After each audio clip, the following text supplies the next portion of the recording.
Welcome to This Week in Video Games, episode 107. My name is Tom Kershaw, and this is a podcast all about the world of video games. Well, this week I've been having a look back at God of War, given we've got God of War Ragnarok coming in only a few short months. I've also been checking out Rumbleverse, the new wrestling battle royale game from Iron Galaxy. I've also been checking out 2 Point Campus and the new Mario Kart DLC Wave 2 from Nintendo. So as always, it is a busy show, so let's get to it.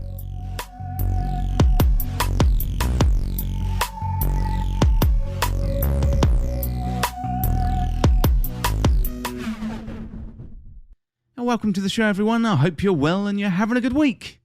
Now, I'm good this week, and this week's show is all about God of War. So I've been playing through God of War 2018, having first played it back when it released.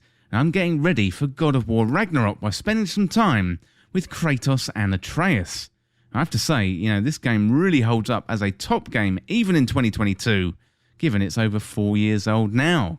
It looks great on the PS5, plus I'd almost forgotten most of the story. So it's great to get back to Midgard.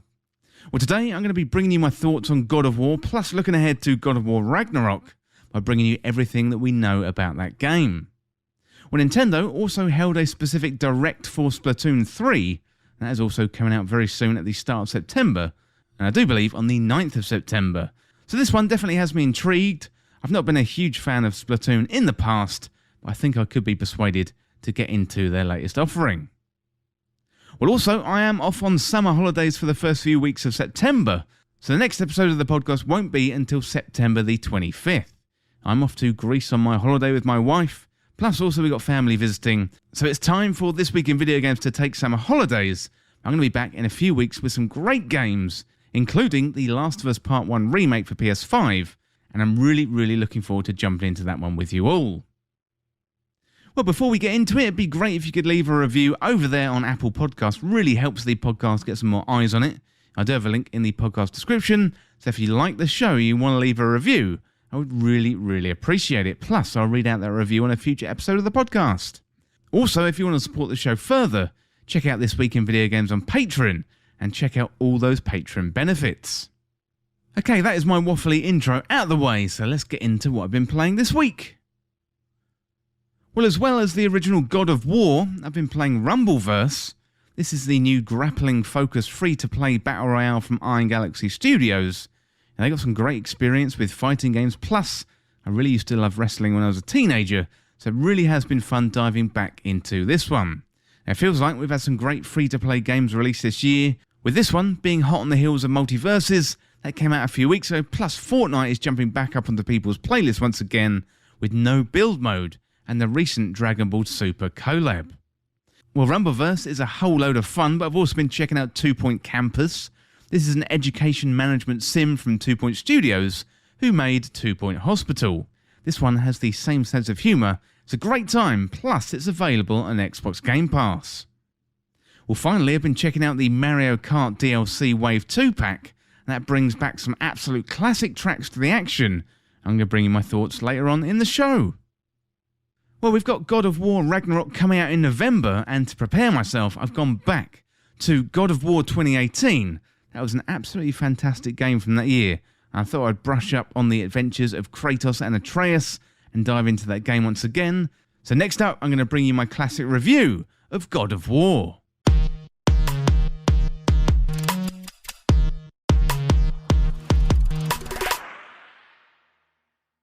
Well, God of War, originally released in 2018 on the PlayStation 4, was a fantastic reboot of Kratos' character from the original trilogy. Now, God of War went down as one of the best games on the PS4, plus it was many people's Game of the Year in 2018, and today I'm going to revisit that game a few years since it came out. Well, Kratos mellowed in the 8 years since we last saw him on the PlayStation. Back then, he was into murdering Greek gods, his life was filled with sex and violence. And that way of life clearly took its toll on the man, as the Kratos we encounter in God of War is much more thoughtful, he's sensitive, plus also he's a father. Kratos now lives in the woods, in Midgard, where Norse gods rule. He's got a small shack with his son, Atreus. They appear to be living a quiet life hunting and not wanting for very much. And we start out with the game with Kratos teaching Atreus to hunt, but there seems to be many more monsters around these days. Normally they don't come this far down the mountain or close to their home, Atreus notes. Well, unfortunately, Kratos' wife and Atreus' mother recently died, and they had to cremate her and put her ashes into a pouch. They want to start off on their adventures to the top of the mountain as part of her dying wish. Only there's a knock at the door, and Kratos directs Atreus to hide in a makeshift hidey hole they've created below the house in case of emergencies, and then Kratos opens the door. Baldur is there, and he's looking for a fight. Our objective has been laid out very clearly. Our wife's dying wish is for us to go on an adventure together to the top of the mountain and deliver her ashes. There's some great mysteries along the way. Atreus seems to be a sickly, thin, small child, and Kratos is worried he won't be able to make it to the top of the mountain. In terms of the gameplay, it's a third-person action game with a player controlling Kratos. However, you are supported by Atreus, who can shoot arrows to support his father in combat. As Kratos, you can attack enemies with your axe, shield and fists, and the combat does feel very, very good indeed. The axe in particular is one of the best feeling weapons in games, period. You can throw it and it can stick into enemies, and at the push of a button it comes back flying into your hands with a very satisfying thud when the handle hits your palm. You can run into opponents fist flying, or you can hang back and pepper them with your axe. Now, if you smash your enemies into a pulp, then you can get a finisher animation, meaning you can finish off enemies with a flourish, and sometimes that may mean tearing them in half or ripping their head off. As with the other forms of the combat in the game, it is very satisfying, albeit slightly gruesome. When the first few hours of God of War, the game is fairly linear, but after a short while things do open up. Kratos and Atreus start out in Midgard, but things soon open and you'll find yourself going all across the realms. The game isn't all action, so there are quiet moments of reflection where Kratos and Atreus get to talk, and the former gets to be a father and give out some advice. Well, somewhere in the middle of the game you meet the severed head of one character. There's a great series of moments on board a little boat where you hear the head tell stories from the past. These are some of the best moments in the game. It's quiet, it's gentle, and builds the world in grand fashion. The fights though in the game are spectacular, but the quieter moments of character development between Kratos and Atreus are the moments that I definitely remember after playing through the game. Kratos is directed through the main quest in an obvious fashion. There's a marker on the screen to indicate where to go next if you just want to speed through the main quest. And God of War is filled with side quests and smaller stories that are good fun in their own right. You've got secret rooms, hidden caves and loot chests all over the place to help you get lost and distract from the main story. They feel like time well spent too. At the end of a side quest you feel rewarded not only in the loot that you can acquire or the upgrades to Kratos and Atreus, but in the lore that you learned along the way. The environmental storytelling in the game is excellent. It's not only the severed head who likes to speak to you throughout the game. There are a couple of blacksmith dwarves who help you out on your journey, and they love to talk. Many of the NPCs in the game love to speak to you and tell you tales while you're around, so it's worth hanging out and taking things slow when other characters are talking, as you might learn a few interesting things about the world you inhabit.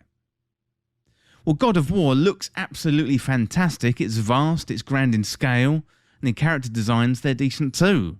There are big set pieces, fights against elves, rock monsters, trolls and ogres, and some of the supporting characters are larger than life as well, some literally, with the world serpent being the primary candidate.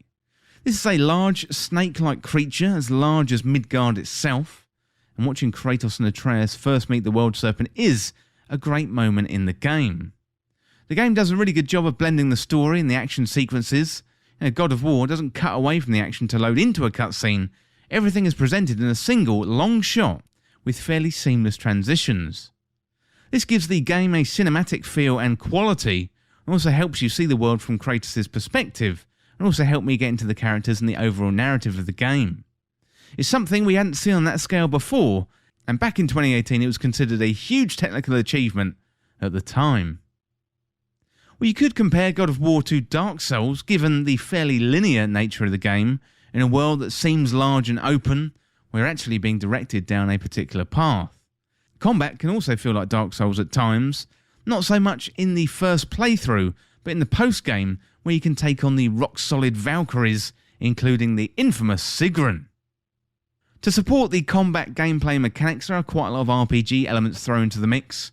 Kratos can upgrade his axe, the handle and the pommel, and Atreus can upgrade his bow. Then you've got their individual clothes which can be upgraded, plus the runic attacks, which have light and heavy variants. There's no complicated button combo presses required for runic attacks. They're essentially like special attacks. It's a simple button press to unleash an attack which is going to inflict more damage or stun your opponents in place. Runic attacks can be swapped out and different runes have different effects on bosses, so some of the bosses feel like they have a puzzle element to them. And God of War doesn't really hold your hand in this regard. You have to try different combinations and find out the best one. Well, as well as not holding your hand in the fighting tutorials, it's also fairly relaxed about holding your hand through the story as well. The narrative is expertly woven throughout, with Kratos and Atreus constantly talking to one another, so it's definitely worth paying attention to. This isn't one of your podcast games.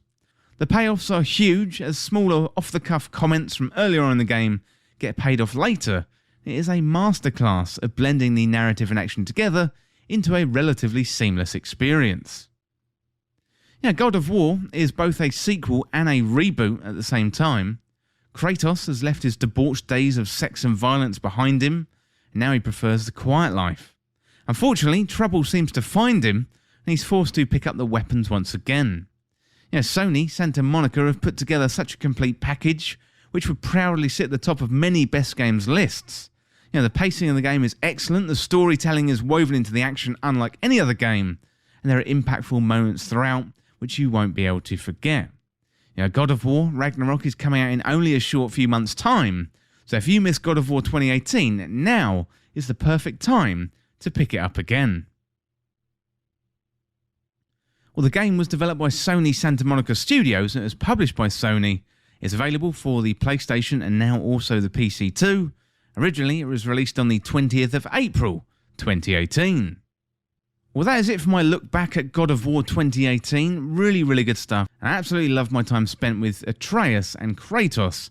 Really good characters, and the game is definitely one worth checking out and jumping back into, even if you played through it back when it first came out. Well, that is it for now for God of War, but next up, let's have a look forward to God of War Ragnarok.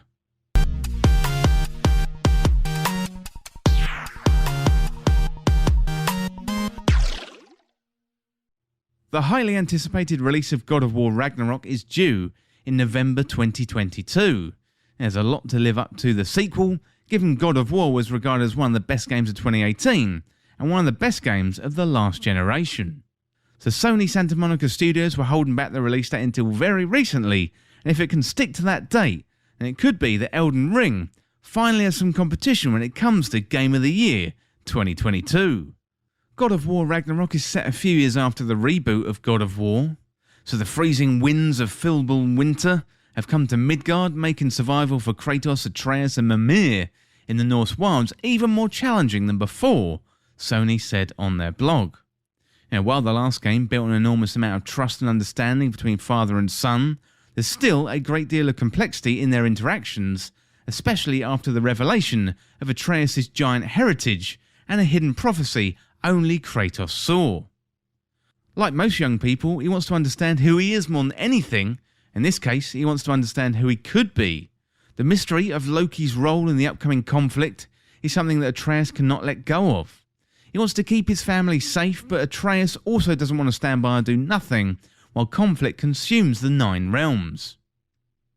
Well, regarding Kratos, he wants to keep his son safe above all, and their confrontation with Baldur has vindicated the belief that only tragedy will come from further entanglements with the Azir, reads the game description. Well, together, Kratos and Atreus will have to make a choice about which path they take. Whatever they choose will define the fate of all those living in the Nine Realms as Ragnarok approaches. Well, we see some familiar characters returning to Ragnarok. Freya is back, once a friend of Kratos, but now an angry enemy. We wanted to remind players that Freya isn't just a terrifyingly powerful user of Vanir magic, but also she's a formidable warrior in her own right. Enraged by Kratos' envision of justice by her hand, Freya will turn every weapon at her disposal towards her son's killer, Sony said. Also, Thor, who showed up at the end of God of War, is no doubt angry that Kratos has killed his sons and half-brother. Well, Thor's legendary bloodlust and wrath will be aimed at Kratos and Atreus, referred to disparagingly by Mimir as the biggest butchering bastard in the Nine Realms. Thor earned his title as one of the most powerful Aesir gods by wiping out nearly all the giants at Odin's command. Regarding the gameplay, God of War Ragnarok looks to build on the success of 2018's God of War with a familiar feel. As a team, we've worked hard to take our learnings from God of War and improve on that combat to feel fresh yet familiar. With God of War Ragnarok, one of our main goals was to push player choice in combat, whether it's through hard-hitting combos and mastery of elements or clever defensive tactics.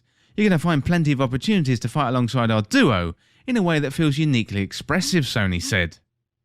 Well, the enemies in God of War Ragnarok are set to be harsher and more varied, so Kratos and Atreus will take on new enemies including the Stalker and the Dreki. With an expanded cast of adversaries, we aim to keep each combatant encounter memorable for the smallest brawls to the big showstopper bosses, Sony said. So back in God of War 2018 we got to visit 6 of the 9 realms, and Ragnarok is finally going to let us visit all 9. This includes the 3 that were not in the original, including Vanaheim, Svartalfheim and Asgard. So new areas from previous locations will also be added to the game. So exploring the realms will take you everywhere from verdant, otherworldly jungles to intricate subterranean mining networks. And this installment in the series will bring you a more diverse, beautiful and mysterious variety of locations than any other God of War game, said Sony. Well, if you are planning on catching up with God of War 2018, well, now is a great time to do so. Well, God of War Ragnarok had a journey to get to its current release date of the 9th of November 2022. Sony Santa Monica Studios repeatedly stated it would make its 2022 release date without actually revealing the date before summer 2022. Well, fans were vocal, protesting it wasn't likely to make 2022, even going so far as to harass and threaten members of the studio.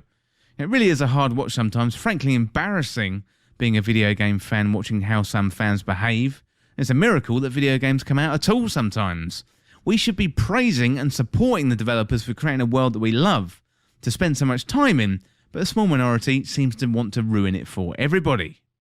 Well, regarding the release date, members of the studio said, "We haven't said a lot about it, and that is because everyone is heads down, hard at work.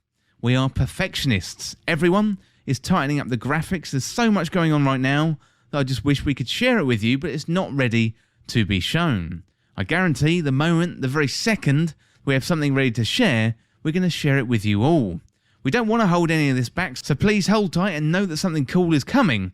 And we, everybody here at Sony Santa Monica, is so incredibly thankful for all the support you have given us," said Corey Barlog.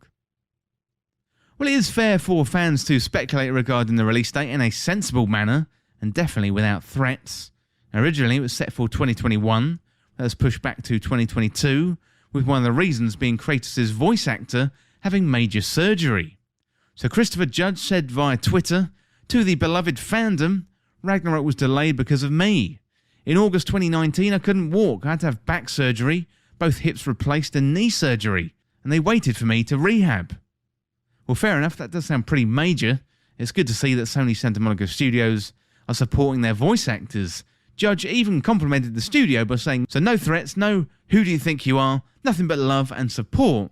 And Sony Santa Monica has never said a word about the delay and what it caused. You know, studios can be assholes, but this company from top to bottom should definitely give us hope. So while God of War Ragnarok is planned for PS5, it's also coming out on the PS4, and we don't yet know the differences between the versions, although we are likely to get news of that closer to the release. I imagine we're going to have the deep dive Sony State of Play in September or October. We'll go into more detail related to Ragnarok. You're going to be able to upgrade the PS4 version for $10 and get the PS5 upgraded digital version. Well, God of War did come out on PC earlier in 2022, but there's no plans to release God of War Ragnarok on PC on the same day and date. This is likely to be a major reason for fans to buy a PlayStation 5, and by releasing it on PC on the same day, Sony, they could make more money, but they would also be restricting a potential audience of buying into their PlayStation ecosystem. Well, this is further complicated by the difficulty of getting a PS5 at the moment. It's still not readily available in the shops or online nearly 2 years after the console launch. Now, given Sony has released former PlayStation exclusives on the PC this year, including God of War and Spider-Man, So it's likely that God of War Ragnarok will appear in the future on PC, but I would imagine sometime in 2025 or 2026, there's probably a more realistic date. Well, Sony Santa Monica Studio have said it's going to be the conclusion to the Norse mythology story for Kratos. That is according to Cory Barlog, director of the first game, although he has handed over the reins of the directorship to the new one, and that is Eric Williams. Barlog said they decided to stop at 2 games, otherwise they'd end up working on the story for about 20 years. Barlog said it would get too complex if the story is drawn out, so they wanted to conclude it with 2 entries. Well, the complexity radiates out and ripples like a pond. We could make it an ocean and have those ripples just go on for thousands of miles. But is that necessary and is that beneficial, or are we feeling like, if you know what, it's just spreading out too far apart, Barlog said. The ripples just get too far apart and you just sort of lose the plot a little bit. Well, that is it for God of War Ragnarok for now. I'm really excited, and I think it's going to be one of 2022's best games. Hopefully, it's going to give Elden Ring a run for its money when it comes to the Game of the Year 2022. Well, that is it for now for God of War. Really looking forward to that new game, and also really enjoyed playing through God of War 2018 over the last couple of weeks. I definitely recommend doing so if you have the chance. Well, over the last few weeks, Nintendo was back hyping up one of their next games, and this one is Splatoon 3. Well, Nintendo, they were back over the last few weeks with a specific direct. It wasn't a general Nintendo Direct, unfortunately, but they were back hyping up one of their next games, and this one is Splatoon 3.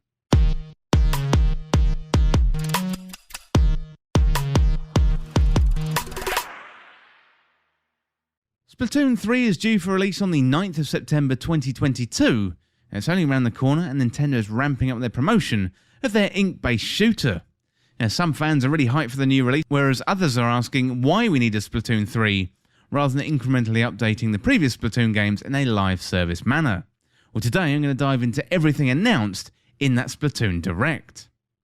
Well, first of all, we've got a new photo mode, so we're going to be able to take photos of our Squid Kids and the surrounding area, including the new hub city. Plus, images can easily be shared on social media, or they can be sent to friends or used to customize the characters' lockers in the game. We've got some new techniques to take advantage of, which includes the Squid Surge. We can swim up walls with a burst of speed. Then we've got the Squid Roll, which is designed for quick turns. That includes a split second of invincibility where your character glows and repels incoming ink. There's also plenty of new stages, include Scorch Gorge, E-Tail Alley, Mincemeat Metalworks and Undertow Spillway. Overall, we've got 12 stages at launch, with some returning from the previous games, but more stages are planned in the post-launch updates. I believe they are going to be free. As well as the new stages, we've got new weapons coming too. So the Tri-Stringer is similar to a bow and can fire in 3 directions at the same time, while we also have the ability to fire charged shots that explode. The Splatana Wiper is a cross between a katana and a windscreen wiper, and allows you to shoot ink in a wide area. That can be charged up and using a vertical slice to help players run up walls. Well, the regular new weapons are joined by special weapons. So first is the Tacticooler. That is a vending machine that provides players drinks to improve their stats. This can be placed down in a match and it'll help you gain an advantage over your opposing team. The Reef Slider is a shark pool float that zips about the place and explodes when it hits an enemy. And the Wave Breaker releases waves of energy, helping to identify enemy positions and inflicting damage on them. There's a good amount of new things, stages, weapons coming to the game. We've also got some returning things too. With the stages, we've got Museum de Alfonsino, Hammerhead Bridge and Maihei Resort. And there are returning weapons too, with Tenta Missiles, Inkjet, Inkstorm, Ultra Stamp and Booyah Bomb. We've also got 3 new amiibo, including the Inkling, the Octoling, and also Small Fry. Well, there's a Splatfest starting on August the 27th. It's actually before the launch on the September the 9th. Rather than 2 teams, this time we're going to have 3. So this is a turf war split into 2 halves. The first part is a regular 4v4 battle between 3 teams, and then in the second half, all 3 teams compete in the tricolour turf war battle as a 4v2v2 match. The first turf war is part of the August 27th Splatfest. So part of that Splatfest features a demo of Splatoon 3. So if you're interested in the game and want to try it out, then that demo is going to go live later in the month of August. Well, you'll be able to customize certain online features, including splash tags and lockers. Splash tags appear before the match. You can customise the title, the background and the badge. You can also change your character emote too, and a player's locker appears in the lobby of players and you've recently played with, and you can customise it to display weapons, photos, items and a load of more things too. Well, Splatoon is getting its own dedicated app called the Splatnet 3. This can be accessed through the Nintendo Switch Online on your phone. This can be accessed through Nintendo Switch Online on your phone, but you'll need a membership of the service to access the features. So Splatnet 3 will give you access to battle records and unique app-only exclusive gear. And there's also a new mini-game called Table Turf Battle that replaces ink with cards. So it's a 1v1 competitive card game where cards are played, to ink, a grid-based battlefield where there's 150 cards to collect. Splatoon 2 is also getting a new competitive rank mode called Anarchy Battles. All rules are returning, including Splat Zone, Tower Control, Rainmaker, Clan Blitz, and you'll be able to compete in the rankings for the objective-based matches. You can also play with friends in the open mode or play solo in the series mode. Well, Nintendo has big plans to support Splatoon 3 after launch, so customization options for lockers and splash tags, they're going to be released every 3 months for 2 years, and they're available for all for free. New weapons are planned to be added at the same time, so you've got new stages that are also going to be added over time, in addition to the 12 coming at launch. X-Battle and League Battle are new modes coming too, which are modes targeted at high-ranking players to play against with each other. And while there are a slew of free updates planned, there's also paid DLC in the works too. No major details of the DLC yet, but this is coming within the 2-year period of the other updates. Well, Splatoon 3 also gives players the ability to draw small cartoons and have them be visible in Splatsville and can be seen by other players. Salmon Run is also making a return, which can now be played wherever you want, and bosses have been added to Salmon Run with a king salmonid called Kazuna turning up at the end of matches. Later there's a planned crossover with Salmon Run and the invading Splatsville, although that is coming later. So loads of stuff coming with Splatoon 3, both old and new. Well, that is it for the moment for Splatoon 3. Loads to look forward to there and really exciting stuff. But next up, let's have a look at the all-platform charts.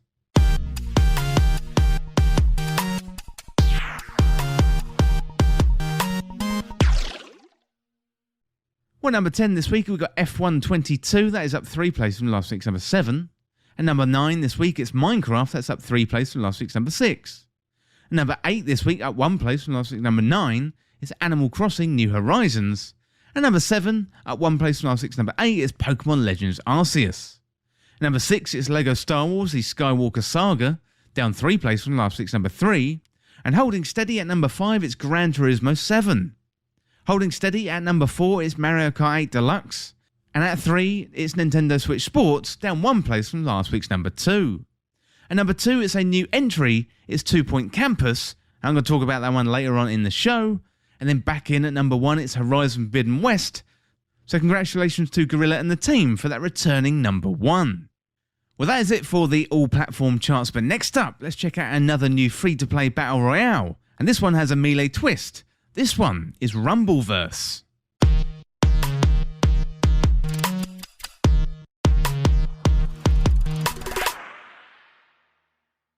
Rumbleverse is the latest free-to-play battle royale to arrive in recent months, but this one comes with a unique twist. Rather than shoot guns, you use your fists. It's all about melee action and wrestling. This is the latest game from Iron Galaxy Studios, developers of Dive Kick and Killer Instinct Seasons. Well, this one is a free-to-play melee battle royale. It's got a lot in common with Fortnite from a design point of view. Rather than run around the map picking up guns, this one is all about accumulating moves, so you can take down your opponents as quickly as possible. So if you've ever been interested in pro wrestling, it's likely there's going to be something in here for you. You won't be confined to a small ring, there's a big city to explore, so you're going to be throwing opponents into buildings, slamming them off the top of the cars, plus applying finishing moves left, right and centre, and it's all very over the top cartoony action, but also it's instantly fun and grabs your attention. Now, Rumbleverse does a great job of getting you into the action quickly, plus it offers up something different while maintaining some familiarity. It really is a great combination. So while the map may be big, the player count is slightly smaller than what we might be used to. Rather than 100 players on the map, we've got 40. So the formula is a familiar one. You are shot out of a cannon, you have to run around grabbing food, and also picking up new moves by rapidly reading books. Rumbleverse manages to keep things simple, trimming away all the layers of complexity that come with picking up weapons, armour, and various scopes or equipment. The team have kept it simple, and I think the game benefits from this, given it strips away that complexity, also helps you get right into the action immediately. So when you land, you can run at opponents, fists and feet flying, trying to knock out as many players as you possibly can. Finding the fun is a core concept in game development. I think Rumbleverse has down that to about 30 seconds when you start a match. Combat in the game is really easy to pick up, but there are layers of complexity here if you want to dive into it. Punches and kicks are standard, although you can also grab opponents' 4 moves, which you can learn by picking up books and assigning 2 action buttons. So much like loot in Fortnite, there are rarities to take into account for the moves. They include drop kicks, choke slams and various suplexes, so the fighting feels great, and Rumbleverse has the smackdown feel to a T. So you've got your standard attacks, guarding and grabs. Special attacks can bypass guarding, but if you miss, then you're going to leave yourself open to an easy attack. Also, you have to have your eyes in the back of your head, because attacks come from 360 degrees in this game. Well, there's a lot of fighting game DNA in Rumbleverse, especially given the developer Iron Galaxy Studios worked on games like Killer Instinct. You can rush in with a Superman punch or smack an opponent over the head to gain an early advantage, but then you can always hang back and bait opponents in, waiting for that perfect moment to strike. There's an element of rock, scissors, papers to the fighting style, but Rumbleverse keeps you engaged at almost every moment you're in open play. There's little tricks and tips of getting around the map and using various features, which the game doesn't do a great job of telling you about. For example, if you jump and use a boost at the same time, you can long jump. Makes it nice and easy to get away quickly if you need to. There's dodge cancelling out from special moves, plus you can get some really great combos, or fake out your opponents into thinking that they can attack you. There is a training mode, but I had some trouble getting in with matchmaking times about 3 minutes plus, which is way too long for waiting, so I simply quit out. Well, there's one map at the moment in the game. It's very big, plus there's a lot of verticality to it. While Hyperscape didn't survive the long haul, one thing it did very well in the short time it was with us was vertical battles, and Rumbleverse does a similarly great job. Plus, climbing up buildings is accompanied by an oddly satisfying animation and also very funny audio. Rumbleverse already offers up some great differentiation when it comes to the gameplay, given its focus on melee action. However, there are a few things it does very well in terms of keeping the gameplay fresh as well. Everyone is motivated to get into the battles through rewards that buff your character, and these are dished out when you hit certain damage milestones. Inflict enough damage on your opponents, you're going to get a prize. That includes being able to regen health, and in a battle royale, that is absolutely massive. Restoring health and dealing more damage are all options on the table, so it's a good idea to get in there, bash up your opponents early, and often get those buffs. The closing circle is nice and also brings some real-life pro wrestling rules with it with the count-out mechanic. The ring closes as per other battle royales. However, rather than remove your health, it's going to start at 10 count. If that count goes to 0, you are out, which in turn creates some great gameplay moments. So you can use this to your advantage by running out of the circle to get away when you're one of the last remaining, or try and stop others from getting back in. Gameplay aside, the character creator is decent.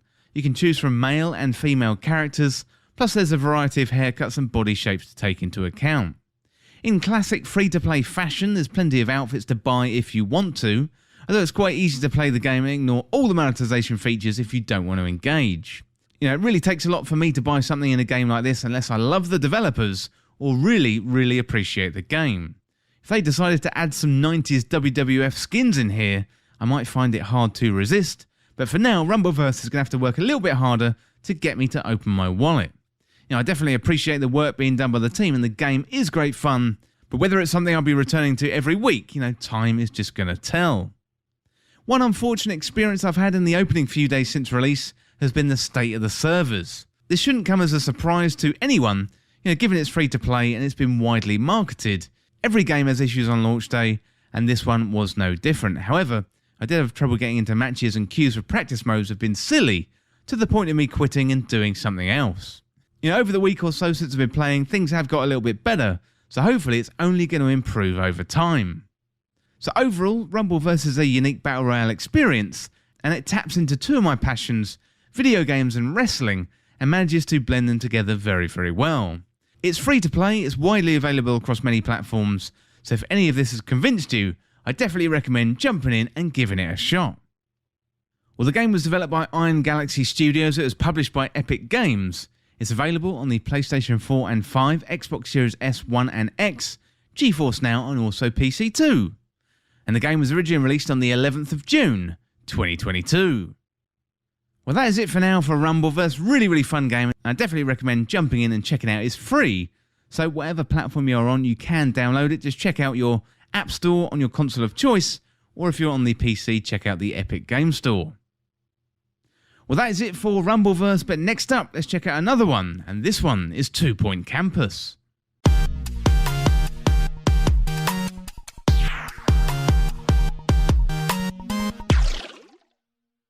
2 Point Campus is a new management sim where you get to build a university. If you've played other games from 2 Point Studios, then you can have a pretty good idea about what to expect. The game has a great sense of humour, plus an attractive art style. It all adds up to a decent gaming experience. 2 Point Campus follows on from 2 Point Hospital, which had players developing healthcare facilities, but here in 2 Point Campus, it's a similar approach, only replacing health with education. The main campaign for the game runs players through the basics, given there's a wealth of mechanics and systems to go through. It does a really good job of taking you through things slowly and simply, layering on the complexity level after level, so you're not overwhelmed. The campus starts small with buildings for lecture halls, halls of residence, private study rooms, libraries, and more as well. Lecturers need to be hired, plus you've got support staff like caretakers to look after the garbage removal, make sure the place is nice and tidy. As students start to come in, they have their own requests as well, for example, entertainment and equipment. The pacing of the game is really good, although keeping the bank balance in check is quite tricky. So if you build too many buildings and hire too many staff, then you're going to drain the money very quickly, forcing you to take out a loan from the bank. Adding more students to the campus certainly helps, which can be done by adding marketing rooms, although don't take your eyes off your current students, as they're going to need looking after, getting them towards graduation. As well as facilities for education, the students have to be entertained as well, and that means investing in clubs and the student union to host live music gigs. Lecture halls can double up as cinemas, which can provide entertainment when students aren't being taught. The systems work together really well once you get a few set up, and then they overlap, and it's your job to monitor the multiple spinning plates. Developing buildings, looking after students, and making sure the place is clean, tidy and full of entertainment, it all works together really well without being too overwhelming. The personality and sense of humour really come across in 2 Point Campus, and whether that's from the names of the characters or the announcements over the loudspeaker system. The animations of the students going about their daily routine, whether it's in class or outside class, is really fun to watch. Sometimes they're going to be going about their day as normal, sometimes they're going to be dressed up in silly costumes, sometimes they get sick and have all pumpkins for heads. So 2 Point Campus also has a good friendship and romance system, which is new when compared to 2 Point Hospital. That makes sense, as you don't really need a romance system in healthcare, and you can place various items around the campus to help foster good relationships. You've got benches, water fountains, love benches and love trumpets, so the relationships that occur don't really impact your gameplay, but it all adds up to happier students. So if you enjoy watching your students and your creations, and adding a little love into the mix only makes it more entertaining. Well, each area of your newly built university campus has its own unique features. There are new ways to generate money or unplanned events that inevitably throw a spanner into the works and offer random fresh challenges for you to deal with through the management sim. For example, if your archaeology students find something in a dig, well, that can be sold for additional money. If it gets too hot, then all the students can sweat and everyone starts to smell, lowering everyone's happiness and making the university a less bearable place to be. So 2 Point Campus offers up more in-depth than its predecessor, in part to the kudos system, where you can earn this from completing student requests. Kudos can then be spent to unlock various decorations for placing around the campus to spruce things up just a little bit. Items like interior decoration, bookcases, statues and candles can make the place look much nicer. You can also get lost in the management side of things, much like Animal Crossing, decorating and redecorating until you've got your perfect look. Well, you are limited by the amount of kudos you can earn, so don't spend it all at once. It's relatively slow to earn. Overall, 2 Point Campus is a decent management sim with a good amount of depth. It's a vast improvement over 2 Point Hospital, and you can really get into the storylines created by the students and your staff at the campus. It's also available on Xbox Game Pass. If you're interested in have that service, I would definitely recommend giving it a try. Well, the game was developed by 2 Point Studios. It was published by Sega. It's available on Nintendo Switch, Xbox, PlayStation PC, and I reviewed this one on PC Game Pass. And originally it came out on the 9th of August, 2022. Well, that is it for 2 Point Campus, but next up, let's have a look at the Mario Kart DLC Wave 2.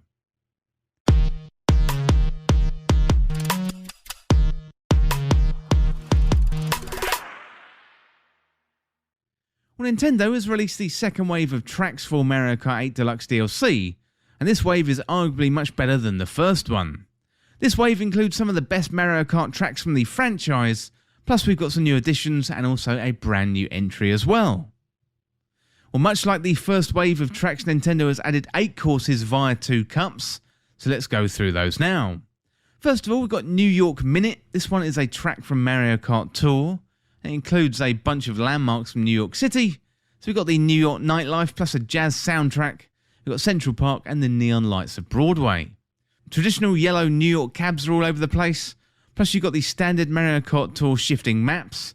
This is a great example of what Mario Kart Tour can provide, even though the real-world maps don't quite fit into the Mushroom Kingdom. Well, next up we've got a SNES classic with Mario Circuit 3. It's a fairly simple map, but one that's going to trigger plenty of nostalgia from players who sat in front of their TVs with friends and family back in the day. It's pretty much the same as the original course, but when you hold this one up against modern Mario Kart courses, it really shows how far we've come. It's simple, it's fast, just as you remember, it's no frills fun. Well, moving on, we've got another classic Mario Kart map, this one from the N64, with Kalimari Desert.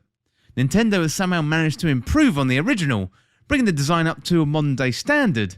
So the course stays the same as the original until the second lap, where a ramp takes you onto the famous train tracks. You have to be careful to watch out for the train this time, making sure to avoid it before a final lap back on the desert for a race to the finish. And this one is by far the best course of this DLC for me. Well, next up we've got another good one, and it could be considered one of the best of all time. This one is Waluigi Pinball. Now, it's full of colour, speed and nostalgia once again. Originally a DS course, this track is big in terms of design, making you feel like you're speeding around the course as far as your car can take you. This was featured as part of Mario Kart Tour. Arguably, it's the best iteration of Waluigi Pinball that we've seen. It's a non-stop thrill ride from start to finish, and a great end to the first cup. Well, for the next cup we've got Sydney Sprint, so as the name suggests, this one is set in Australia, and is another entry from Mario Kart Tour. Here we speed about the famous Sydney Harbour area, offering up a slightly different experience each lap. It's fairly standard Mario Kart racing here, and we've raced around harbours before in Mario Kart. At the end you fly through the windows of the Opera House, which is a nice touch, and a really great way to kick off the second cup. Well, next up we've got Snowland, so the next track is from the Game Boy Advance version of Mario Kart. We've got a few changes from the original. It's an ice track, so we all know what we're getting into here, slipping and sliding all over the place. You got ice, you got power sliding, and loads of penguins too. Well, next up we've got Mushroom Gorge, so this one was featured in Mario Kart on the Wii. It's one of the better tracks from that game, so it's a welcome addition here. It's a fast course, which isn't easy as it looks with its bouncy toadstool terrain, plus running through the claustrophobic crystal caves. It's great fun and really good to be back on this course. Well, finally we've got Sky High Sunday, which is a brand new track, although it is coming to Mario Kart Tour, and this one reminded me of the food level in Super Mario Odyssey. So we've been here before with Mario Kart when it comes to racing through desserts, and this one does live up to the hype of a new track. And when we first start we fly through a hole in an ice cream cone, plus the decoration of the environments is excellent, it's big, it's colourful and it's really enjoyable. Well, that is it for the Mario Kart 8 Deluxe Wave 2 DLC tracks. Now, this is much more like it when it comes to classic and new tracks from the Mario Kart team.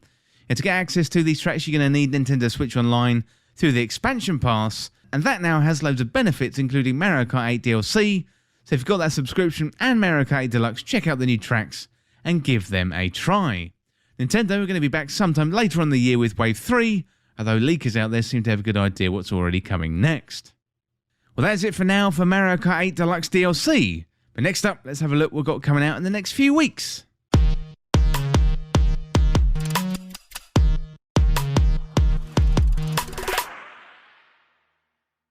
Well, on August the 23rd, we've got Midnight Fight Express. That is on PS4, Xbox One, Switch and PC. Also, we've got Saints Row. That's PS5, Xbox Series S and X, PS4, Xbox One and PC. Then on the 25th of August, we've got F1 Manager 2022. And we've got SD Gundam Battle Alliance. And then on the 26th, we've got Pac-Man World Repack.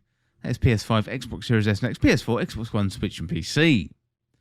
Also on the 26th, we've got Soul Hackers 2. And then on the 30th, we've got Destroy All Humans 2, Reprobed. And then on the 30th, we've got another one, so we've got Immortality. And then another one really looking forward to is Teenage Mutant Ninja Turtles, the Cowabunga Collection. And then finally on the 30th, we've got Tinykin. Then going into September, we've got Ooblets, that's coming on Xbox One, Switch and PC. Then we've got JoJo's Bizarre Adventure All-Star Battle R. And that is PlayStation 5, Xbox Series S and X, PlayStation 4, Xbox One, Switch and PC. And that one is coming out on September the 2nd. We've got a couple of games coming out on September the 2nd. So Lego Brawls, PS5, Xbox Series S and X, PS4, Xbox One, Switch and PC. Made in Abyss, Byron is Still Filing Into Darkness, PS4, Switch and PC. And then we got The Last of Us Part 1, that is coming to PlayStation 5. On September the 6th, we've got a few games, so Biomutant, that's PS5, Xbox Series S and X, and Temtem, PlayStation 5, Xbox Series S and X, Switch and PC. We've got The Tomorrow Children Phoenix Edition, that's coming to PS5, PlayStation 4.